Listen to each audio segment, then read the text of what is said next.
పశ్చిమాసియాలో యుద్ధ బీభత్సం నానాటికి పెరుగుతుంది. అమెరికా, ఇజ్రాయెల్ 6వ రోజు ఇరాన్ వ్యాప్తంగా భారీ స్థాయిలో క్షిపణులు, బాంబు దాడులతో విరుచుకుపడ్డాయి. ప్రతిగా ఇరాన్ కూడా ఇజ్రాయెల్పై పలు దఫాలుగా తీవ్ర స్థాయిలో దాడులు కొనసాగించింది. పలు గల్ఫ్ దేశాలపై ఇరాన్ డ్రోన్ దాడులకు పాల్పడింది. ఇరు పక్షాలు నౌకలు, నౌకాశ్రయాలను లక్ష్యంగా చేసుకున్నాయి.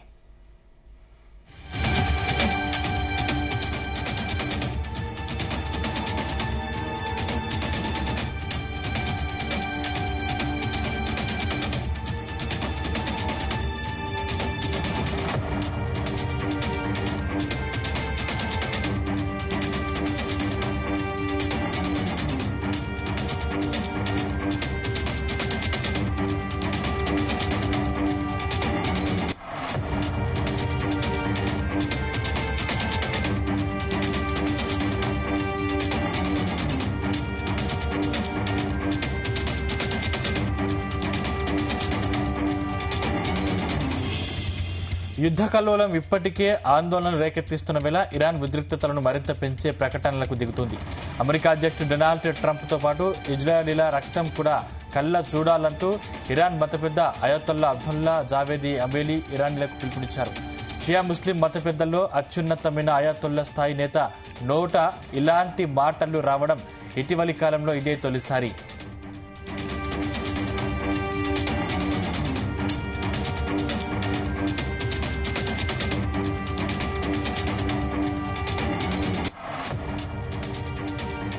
పర్షియన్ గల్ఫ్లో అమెరికా చమురు నౌకపై దాడి చేసినట్లు ఇరాన్ ప్రకటించింది. దానికి నిప్పంటుకుని భారీగా మంటలు ఎగిసిపడుతున్నట్లు ఇస్లామిక్ రెవల్యూషనరీ గార్డ్ తెలిపింది. శ్రీలంక తీర సమీపంలో తమ యుద్ధ నౌకపై అమెరికా జలాంతర్గామితో దాడి చేసి ముంచేసినందుకు ప్రతీకారంగా ఈ చర్యకు దిగినట్టు వెల్లడించింది.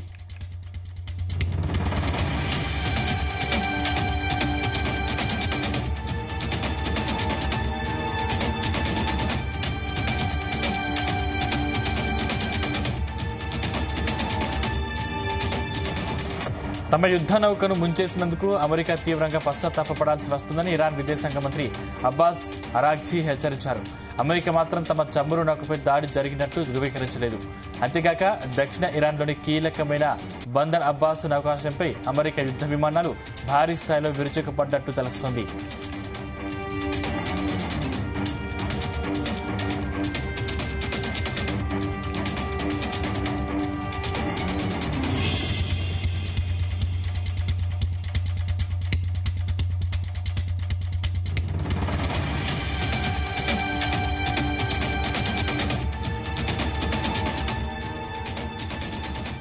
అమెరికా తమ యుద్ధ నౌకను ముంచేసిన కాసేపటికే ఇరాన్ రెచ్చిపోయింది.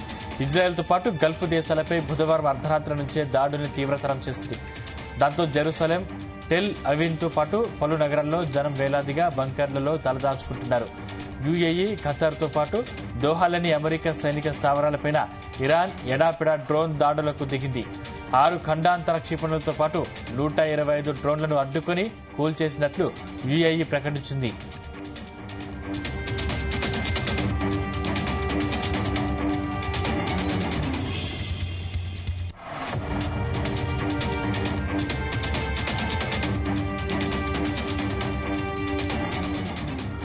అబుదాబిలో డ్రోన్ శకలాలు పడి 6గురు గాయపడ్డారు. దాడుల నేపథ్యంలో దోహాలోని అమెరికా రాయబార కార్యాలయం సమీప ప్రాంతాన్ని ఖతార్ ఖాళీ చేయించింది. దాడుల తీవ్రత దృష్ట్యా దుబాయ్లోని ఎమర్జెన్సీ లాజిస్టిక్ హబ్ను కార్యకలాపాలను నిలిపివేస్తున్నట్టు ప్రపంచ ఆరోగ్య సంస్థ ప్రకటించింది. అమెరికా, ఇజ్రాయెల్కు వ్యతిరేకంగా గళం విప్పకపోతే యూరప్ దేశాలు భారీ మూల్యం చెల్లించుకోవాల్సి వస్తుందని ఇరాన్ హెచ్చరించింది.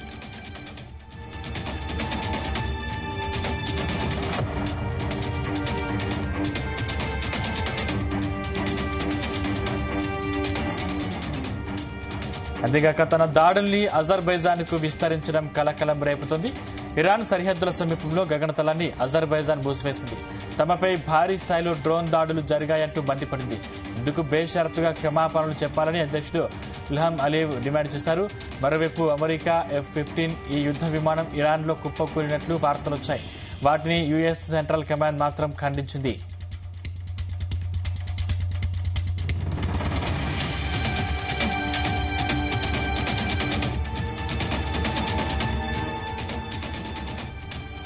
అమెరికా తమ యుద్ధ నౌకను ముంచేసిన కాసేపటికే ఇరాన్ రెచ్చిపోయింది. ఇజ్రాయెల్తో పాటు గల్ఫ్ దేశాలపై బుధవారం అర్ధరాత్రి నుంచే దాడుల్ని తీవ్రతరం చేసింది. దాంతో జెరూసలేం, టెల్ అవీవ్తో పాటు పలు నగరాల్లోని జనం వేలాదిగా బంకర్లలో తలదాచుకుంటున్నారు. పదుల కొద్ది క్షిపణులు, డ్రోన్లను అడ్డుకుని నేల కూల్చినట్లు ఇజ్రాయెల్ ప్రకటించింది. యుఏఈ, ఖతర్తో పాటు దోహాలోని అమెరికా సైనిక స్థావరాలపైన ఇరాన్ ఎడాపెడా డ్రోన్ దాడులకు దిగింది. 6 ఖండాంతర క్షిపణులతో పాటు 125 డ్రోన్లను అడ్డుకుని కూల్చేసినట్లు యుఏఈ ప్రకటించింది.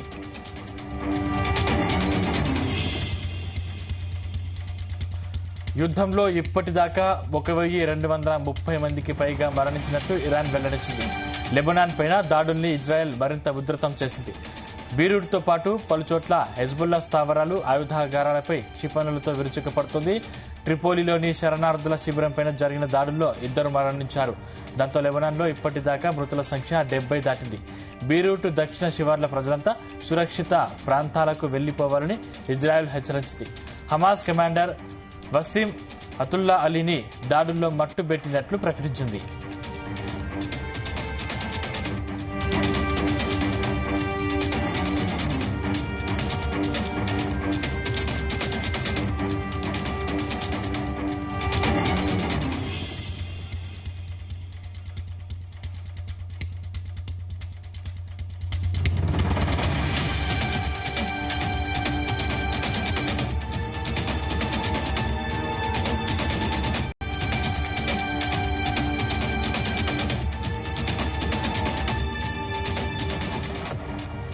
పశ్చిమాసియాలో యుద్ధ బీభత్సం నానాటికి పెరుగుతుంది.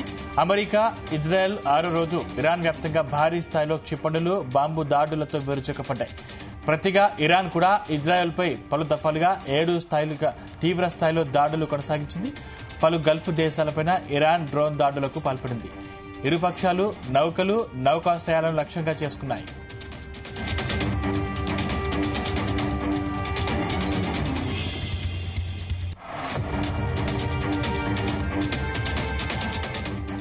యుద్ధ కల్లోలం ఇప్పటికే ఆందోళన రేకెత్తిస్తున్న వేళ ఇరాన్ ఉద్రిక్తతలను మరింతగా పెంచే ప్రకటనలకు దిగుతోంది. అమెరికా అధ్యక్షుడు డొనాల్డ్ ట్రంప్తో పాటు ఇజ్రాయేలీల రక్తం కూడా కళ్ళ చూడాలంటూ ఇరాన్ మత పెద్ద అయతొల్లా అబ్దుల్లా జావేదీ అమేలి ఇరానీలకు పిలుపునిచ్చారు. షియా ముస్లిం మత పెద్దల్లో అత్యున్నతమైన అయతొల్లా స్థాయి నేత నోట ఇలాంటి మాటలు రావడం ఇదే తొలిసారి.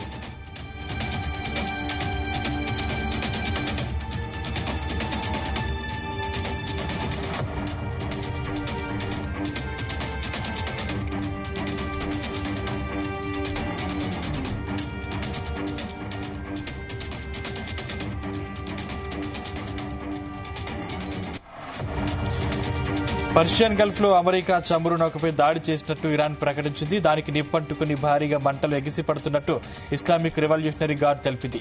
శ్రీలంక తీర సమీపంలో తమ యుద్ధ నౌకపై అమెరికా జలాంతర్గామితో దాడి చేసి ముంచేసినందుకు ప్రతీకారంగా ఈ చర్యకు దిగినట్టు వెల్లడించింది.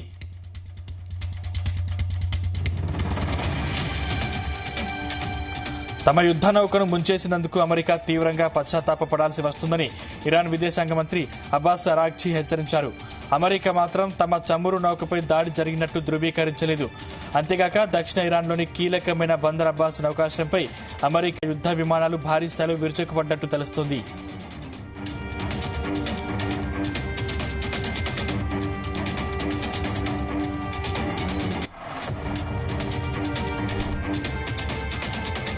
అమెరికా తమ యుద్ధ నౌకను ముంచేసిన కాసేపటికే ఇరాన్ రెచ్చిపోయింది. ఇజ్రాయెల్తో పాటు గల్ఫ్ దేశాలపై బుధవారం అర్ధరాత్రి నుంచే దాడులను తీవ్రతరం చేసింది. దాంతో జెరూసలేం, టెల్ అవీవ్తో పాటు పలు నగరాల్లో జనం వేలాదిగా బంకర్లలో తలదాచుకుంటున్నారు. యుఏఈ, ఖతర్తో పాటు దోహాలోని అమెరికా సైనిక స్థావరాలపైన ఇరాన్ ఎడాపెడా డ్రోన్ దాడులకు దిగింది. 6 ఖండాంతర క్షిపణులతో పాటు 125 డ్రోన్లను అడ్డుకుని కూల్చేసినట్టు యుఏఈ ప్రకటించింది.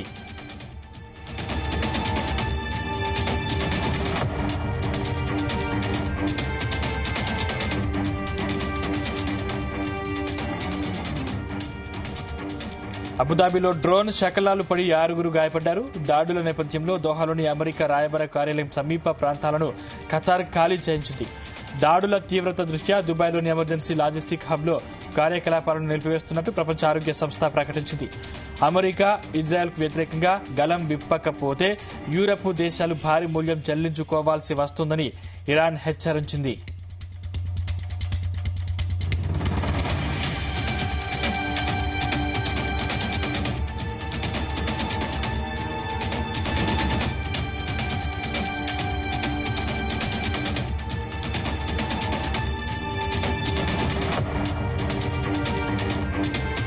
అంతేగాక తన దాడులను అజర్బైజాన్కు విస్తరించడం కలకలం రేపుతుంది. ఇరాన్ సరిహద్దుల సమీపంలో గగనతలని అజర్బైజాన్ మూసేసింది. తమపై భారీ స్థాయిలో డ్రోన్ దాడులు జరిగాయంటూ మండిపడింది. ఇందుకు బేషరతుగా క్షమాపణలు చెప్పాలని అధ్యక్షుడు ఇల్హాం అలియేవ్ డిమాండ్ చేశారు. మరోవైపు అమెరికా F-15 ఈ యుద్ధ విమానం ఇరాన్లో కుప్పకూలినట్టు వార్తలొచ్చాయి. వాటిని యుఎస్ సెంట్రల్ కమాండ్ మాత్రం ఖండించింది.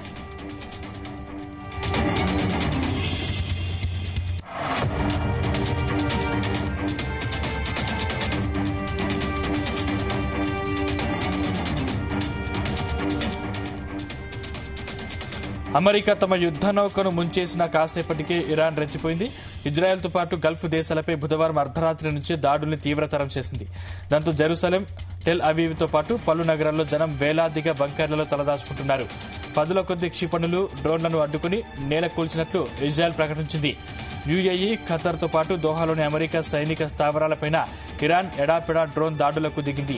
6 ఖండాంతర క్షిపణులతో పాటు 125 డ్రోన్లను అడ్డుకుని కూల్చేసినట్టు యుఏఈ ప్రకటించింది.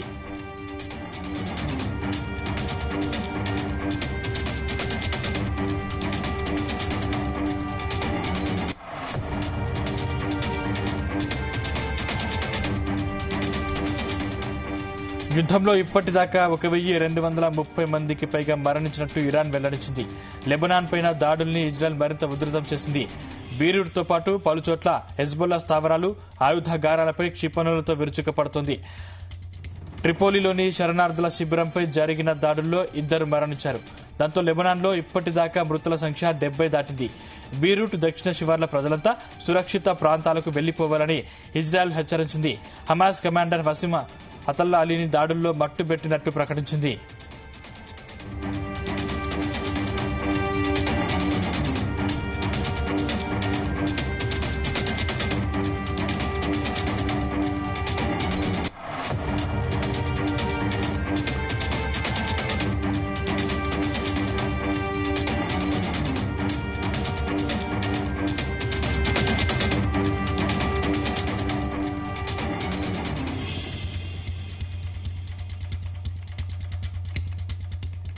అబుదాబిలో డ్రోన్ శకలాలు పడి 6 గాయపడ్డారు. దాడుల నేపథ్యంలో దోహాలోని అమెరికా రాయబార కార్యాలయం సమీప ప్రాంతాలను ఖతార్ ఖాళీ చేయించింది. దాడుల తీవ్రత దృష్ట్యా దుబాయ్లోని ఎమర్జెన్సీ లాజిస్టిక్ హబ్లో కార్యకలాపాల్ని నిలిపివేస్తున్నట్టు ప్రపంచ ఆరోగ్య సంస్థ ప్రకటించింది. అమెరికా ఇజ్రాయెల్కు వ్యతిరేకంగా గలం విప్పకపోతే యూరప్ దేశాలు భారీ మూల్యం చెల్లించుకోవాల్సి వస్తుందని ఇరాన్ హెచ్చరించింది. అంతేగాక తన దాడుల్ని అజర్బైజాన్కు విస్తరించడం కలకలం రేపుతుంది. ఇరాన్ సరిహద్దుల సమీపంలో గగనతలాన్ని అజర్బైజాన్ మూసేసింది. తమపై భారీ స్థాయిలో డ్రోన్ దాడులు జరిగాయంటూ మండిపడింది. ఇందుకు బేషరతుగా క్షమాపణలు చెప్పాలని అధ్యక్షుడు ఇల్హాం అలియేవ్ డిమాండ్ చేశారు. మరోవైపు అమెరికా F-15 యుద్ధ విమానం